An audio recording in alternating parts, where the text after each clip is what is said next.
दोस्तों आज का यह वीडियो आप सभी के लिए एक बेहतरीन वीडियो साबित होगा, यानी बोले तो टॉप ट्रेंडिंग बॉर्नविटा वीडियो, जिसमें हम सुपर फास्ट तरीके से जीके का शतक लगाएंगे। यानी पूरे 100 क्वेश्चन वन लाइनर में देखेंगे जो पैटर्न पर आधारित होंगे।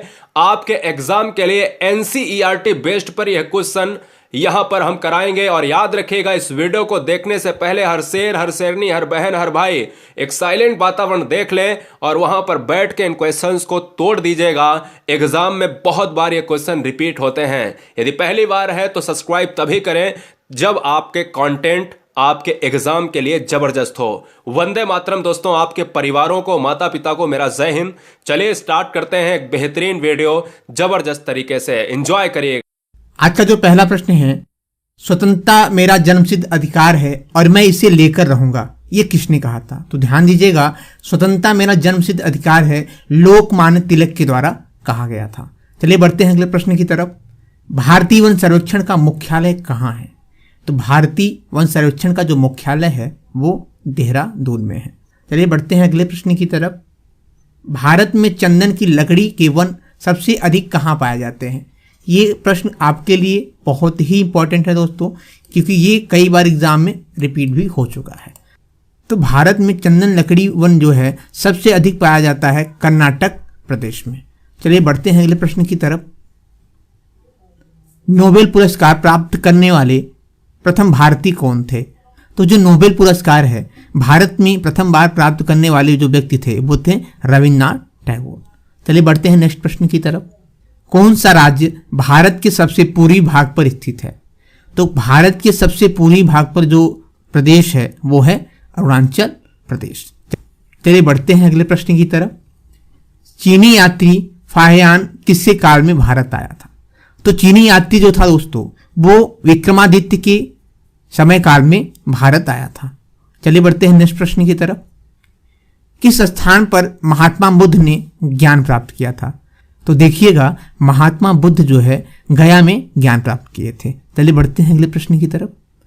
दिल्ली भारत की राजधानी कब बनी? तो दिल्ली जो है भारत की राजधानी 1911 में बनी थी। बात करें अगले प्रश्न की दोस्तों। भारत का राष्ट्रीय जलीय जीव कौन सा है? तो भारत का जो राष्ट्रीय जलीय जीव है वो है गंगा डॉल्फिन। संविधान सभा का अस्थायी अध्यक्ष कौन था? तो संविधान सभा का जो अस्थायी अध्यक्ष थे वो थे डॉक्टर राजेंद्र प्रसाद। बात करते हैं अगले प्रश्न की। वास्को डिगामा कहाँ का रहने वाला था? तो वास्को डिगामा जो था वो पुर्तगाल का रहने वाला था। अगले प्रश्न की तरफ बढ़ें। संविधान सभा की प्रारूप समिति के अध्यक्ष कौन थे? तो जो संविधान सभा था उसके जो प्रारूप समिति के अध्यक्ष थे वो थे डॉक्टर भीमराव अम्बेडकर। बात करें अगले प्रश्न की। भारत की पहली महिला राज्यपाल कौन थी? तो भारत की जो पहली महिला राज्यपाल थी वो थी सरोजिनी नायडू। बात करें अगले प्रश्न की दोस्तों। फूलों की घाटी कहाँ स्थित है? वेरी वेरी इंपॉर्टेंट प्रश्न है दोस्तों, कई बार आपके एग्जाम में ये पूछा जा चुका है, इसे आप नोट डाउन भी कर लीजिएगा। ठीक है, तो जो फूलों की घाटी है वो स्थित है उत्तराखंड में। बात करते हैं अगले प्रश्न की। स्वामी दयानंद सरस्वती का मूल नाम क्या था? तो जो स्वामी दयानंद सरस्वती थे उनका जो मूल नाम था वो मूल शंकर था। आप यहां से याद कर सकते हैं, मूल नाम यानी मूल शंकर। बात करते हैं अगले प्रश्न की। वास्को डिगामा भारत कब आया था? तो वास्को डिगामा जो है 1498 में भारत आया था। कितने में? 1498। ये भी प्रश्न आपके एग्जाम के लिए काफी इंपॉर्टेंट है दोस्तों, तो कई बार ये पूछा भी जा चुका है एग्जाम में। बात करते हैं अगले प्रश्न की। मोहम्मद गौरी किस वंश का शासक था? तो मोहम्मद गौरी जो था दोस्तों वो संस्वनी वंश का शासक था। किस वंश का? संस्वनी वंश का। बढ़ते हैं अगले प्रश्न की तरफ। सिखों का मुख्य त्योहार कौन सा होता है? तो जो सिखों का मुख्य त्योहार होता है वो होता है वैसाखी। बात करें अगले प्रश्न की। पंजाबी भाषा की लिपि कौन सी है? तो जो पंजाबी है वो उसकी जो भाषा की लिपि है वो है गुरुमुखी। बात करते हैं अगले प्रश्न की दोस्तों। भारत की यात्रा पर आने वाले पहले ब्रिटिश सम्राट कौन थे? वेरी वेरी इंपॉर्टेंट कर लीजिएगा दोस्तों, ये भी प्रश्न आपके एग्जाम में कई बार रिपीट हो चुका है, तो ये इंपॉर्टेंट पे आप इसे नोट डाउन कर लीजिएगा। तो भारत की यात्रा पर पहली बार आने वाले जो ब्रिटिश शासक थे वो थे जॉर्ज पंचम। ठीक है, चलिए बढ़ते हैं अगले प्रश्न की तरफ। उम्मीद करते हैं कि आपको समझ में आ रहा होगा और दोस्तों क्लास को आप पूरा लास्ट तक देखिएगा, इसमें मैंने ऐसे प्रश्नों को लिए हैं जो आपके एग्जाम में कई बार पूछे भी जा चुके हैं। इसके साथ साथ अगर अभी तक जो मित्र हमसे जुड़े हैं या जो गृहिणी जो भाई बहन हमसे जुड़े हैं, अगर चैनल को सब्सक्राइब नहीं किया है तो चैनल को सब्सक्राइब कर लें और साथ साथ क्लास को शेयर करना ना भूलें। बात करते हैं अगले प्रश्न की दोस्तों। स्वामी विवेकानंद ने विश्व धर्म सम्मेलन कब संबोधित किया था? तो जो स्वामी विवेकानंद ने विश्व धर्म सम्मेलन संबोधित किया था वो 1893 में ईस्वी में। बात करें अगले प्रश्न की। भारतीय राष्ट्रीय कांग्रेस की प्रथम महिला अध्यक्ष कौन थी? तो भारतीय राष्ट्रीय कांग्रेस की जो प्रथम महिला अध्यक्ष थी वो थी एनी बेसेंट। अगले प्रश्न की बात करें। 21 नवंबर 1947 को स्वतंत्र भारत का पहला डाक टिकट किस नाम से जारी किया गया? 21 नवंबर 1947 को स्वतंत्र भारत का पहला डाक टिकट जो है वो जय हिंद नाम से जारी किया गया था। बात करते हैं अगले प्रश्न की। राज्यसभा के सदस्यों का चुनाव कितनी अवधि के लिए किया जाता है? तो जो राज्यसभा के सदस्य होते हैं उनका जो चुनाव होता है वो हर 6 वर्ष में होता है। बढ़ते हैं अगले प्रश्न की तरफ। संयुक्त राष्ट्र महासभा में हिंदी में भाषण देने वाले पहले भारतीय कौन थे? तो संयुक्त राष्ट्र महासभा में हिंदी में भाषण देने वाले जो पहले भारतीय थे वो थे अटल बिहारी वाजपेयी। बात करें अगले प्रश्न की। सिंधु सभ्यता का प्रमुख बंदरगाह कौन सा था? सिंधु सभ्यता का जो प्रमुख बंदरगाह था वो था लोथल। ये कहाँ पे था? गुजरात में। ठीक है, चलिए बात करते हैं अगले प्रश्न की। विश्व का सबसे बड़ा महाद्वीप कौन सा है? तो विश्व का जो सबसे बड़ा महाद्वीप है वो है एशिया महाद्वीप। ये भी प्रश्न आपके एग्जाम में कई बार रिपीटेड हो चुके हैं दोस्तों, नोट डाउन कर लीजिएगा। बढ़ते हैं अगले प्रश्न की तरफ। विश्व का सबसे बड़ा महासागर कौन सा है? तो विश्व का जो सबसे बड़ा महासागर है वो है प्रशांत महासागर। और विश्व की जो सबसे बड़ी अपवाह क्षेत्र वाली नदी है वो है अमेजन नदी। ठीक है, बात करते हैं अगले प्रश्न की तरफ। विश्व का जो सबसे बड़ा रेगिस्तान है वो सहारा रेगिस्तान है। कहाँ पर है ये? तो सहारा रेगिस्तान जो है अफ्रीका में पड़ता है। चलिए बात करते हैं अगले प्रश्न की। विश्व की सबसे ऊंची पर्वत चोटी कौन सी है? तो ये है माउंट एवरेस्ट। अगर इसकी हम लंबाई की बात करें तो ये है 8,848 मीटर की। बात करते हैं अगले प्रश्न की दोस्तों। विश्व का सबसे बड़ा डेल्टा? तो विश्व का जो सबसे बड़ा डेल्टा है वो है सुंदर डेल्टा। बात करते हैं अगले प्रश्न की। विश्व में सबसे ऊंचा क्रिकेट मैदान कहां पर है? तो ये है चैल, हिमाचल प्रदेश, भारत में। ठीक है, बात करते हैं अगले प्रश्न की दोस्तों। बिहू किस राज्य की प्रसिद्ध त्योहार है? तो बिहू जो है असम राज्य का प्रसिद्ध एक त्योहार है। बात करें अगले प्रश्न की। 7 पहाड़ियों का नगर कौन सा कहलाता है? तो जो 7 पहाड़ियों का नगर है वो कहलाता है रोम। बात करते हैं अगले प्रश्न की। रिपब्लिक पुस्तक किसने लिखी? तो रिपब्लिक पुस्तक के जो लेखक थे वो थे प्लेटो। बात करते हैं अगले प्रश्न की। खुजराहों के मंदिर किस वंश के शासकों ने बनवाया था? जो खुजराहों का मंदिर था वो चंदेल के शासकों के द्वारा बनवाया गया था। बात करते हैं अगले प्रश्न की।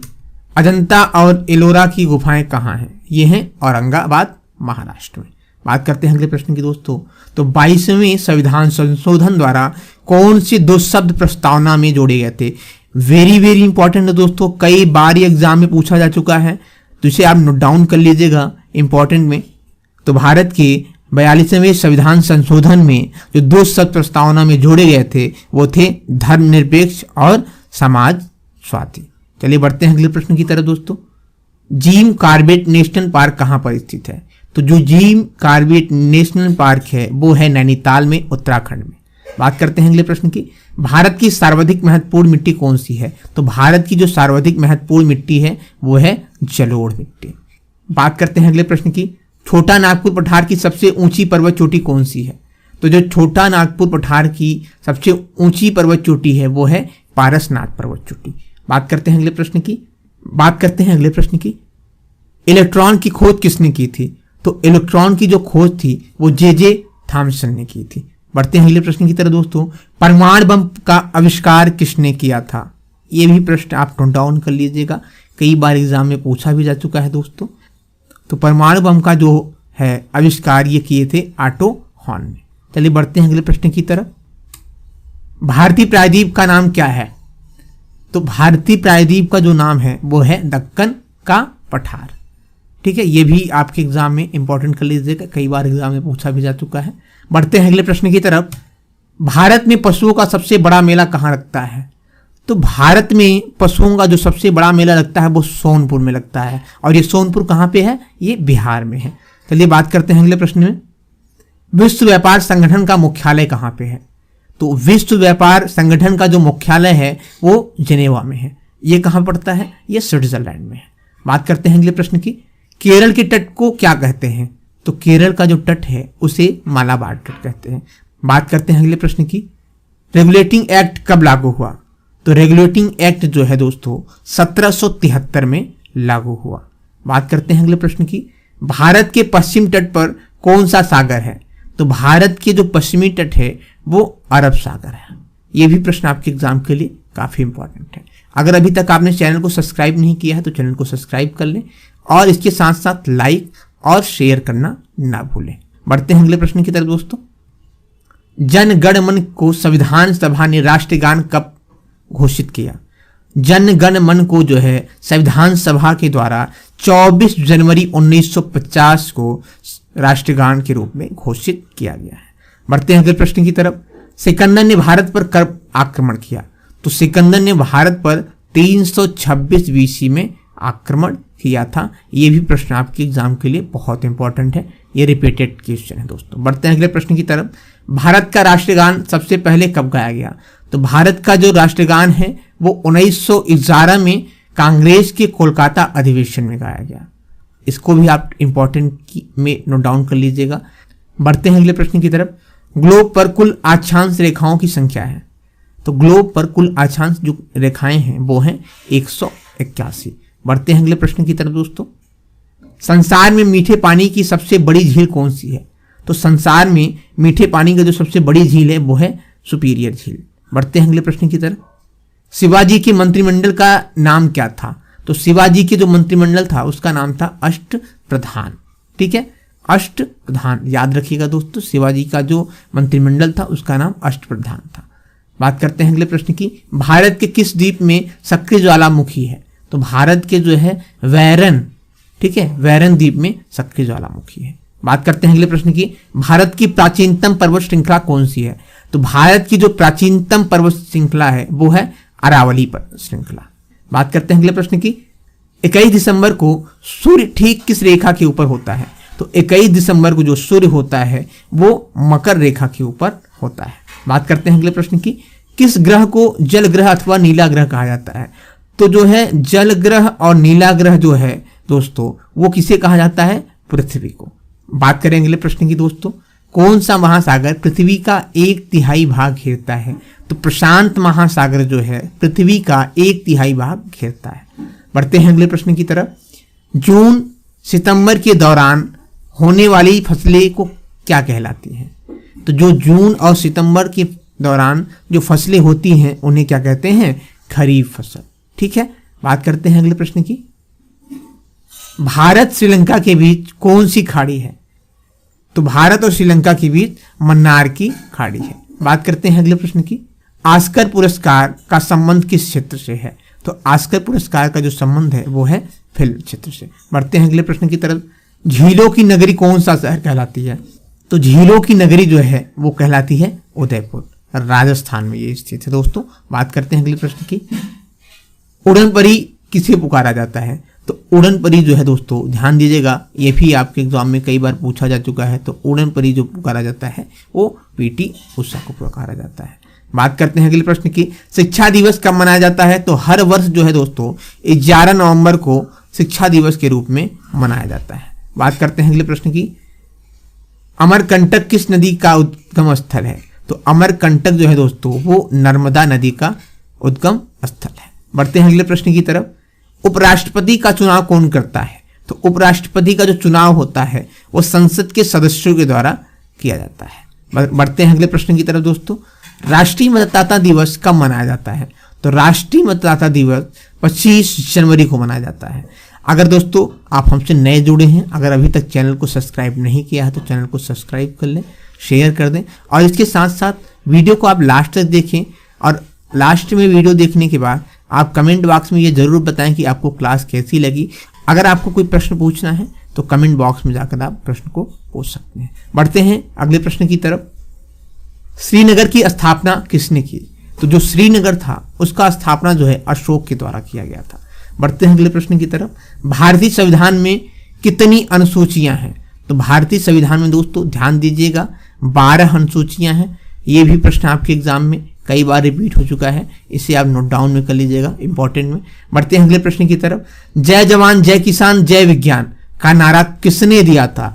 तो ध्यान दीजिएगा जय जवान जय किसान जय विज्ञान का जो नारा दिया गया था वो अटल बिहारी वाजपेयी के द्वारा दिया गया था। बढ़ते हैं अगले प्रश्न की तरफ दोस्तों। भारत में कितने उच्च न्यायालय हैं? तो भारत में अभी तक जो है कुल 25 उच्च न्यायालय हैं। बढ़ते हैं अगले प्रश्न की तरफ। मेघदूत किसकी रचना है? तो मेघदूत जो है वो कालिदास की रचना है। बढ़ते हैं अगले प्रश्न की तरफ दोस्तों। भारत का सर्वोच्च खेल पुरस्कार कौन सा पुरस्कार होता है?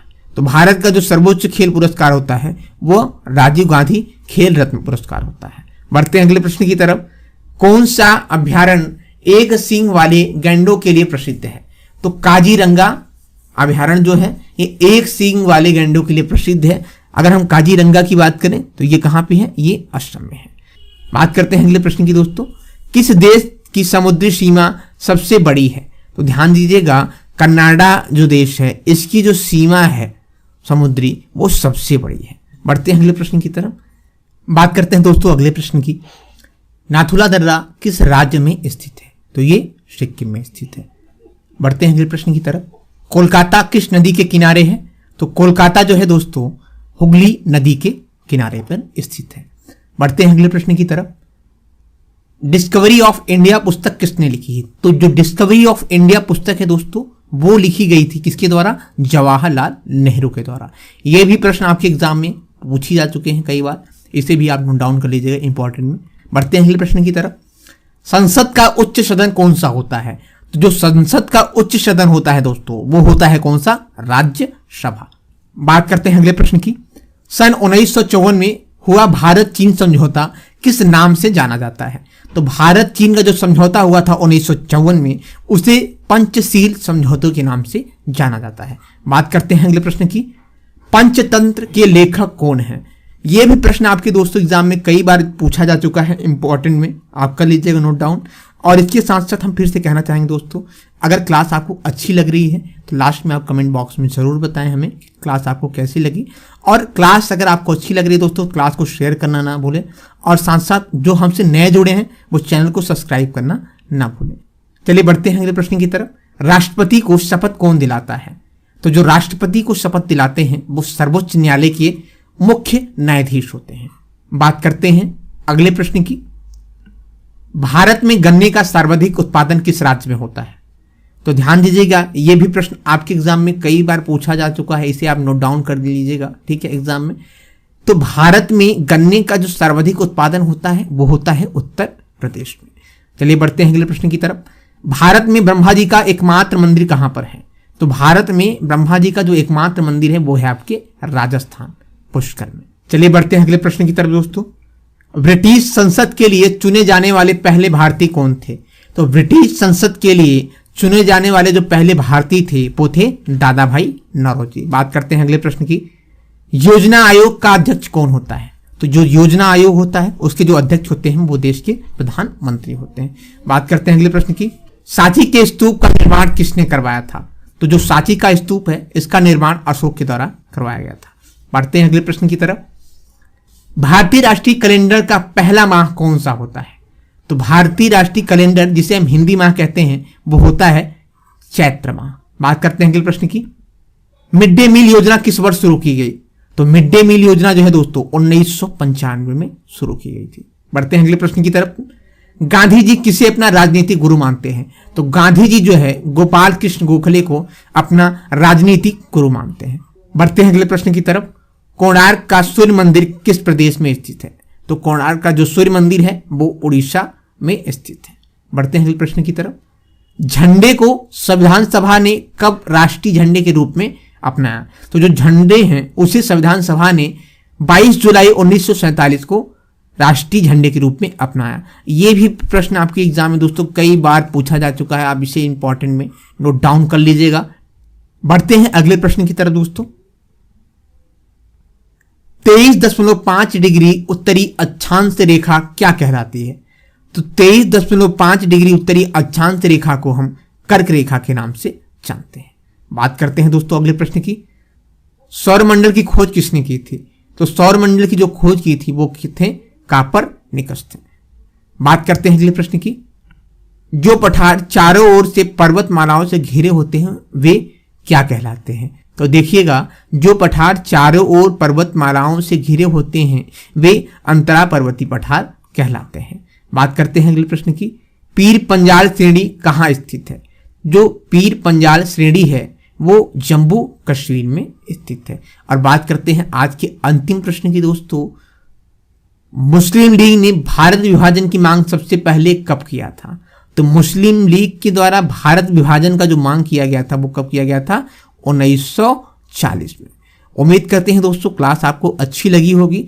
अगर आपको क्लास अच्छी लगी है तो कमेंट बॉक्स में अपने सुझाव जरूर दें। इसके साथ साथ दोस्तों, अगर अभी तक आपने चैनल को सब्सक्राइब नहीं किया है तो चैनल को सब्सक्राइब कर लें। अगर आपको इस पूरे वीडियो क्लास की पीडीएफ चाहिए तो गुरुजी वर्ड के टेलीग्राम ग्रुप से जुड़कर वहां से आप इसकी पीडीएफ प्राप्त कर सकते हैं। धन्यवाद दोस्तों। जय हिंद, वंदे मातरम।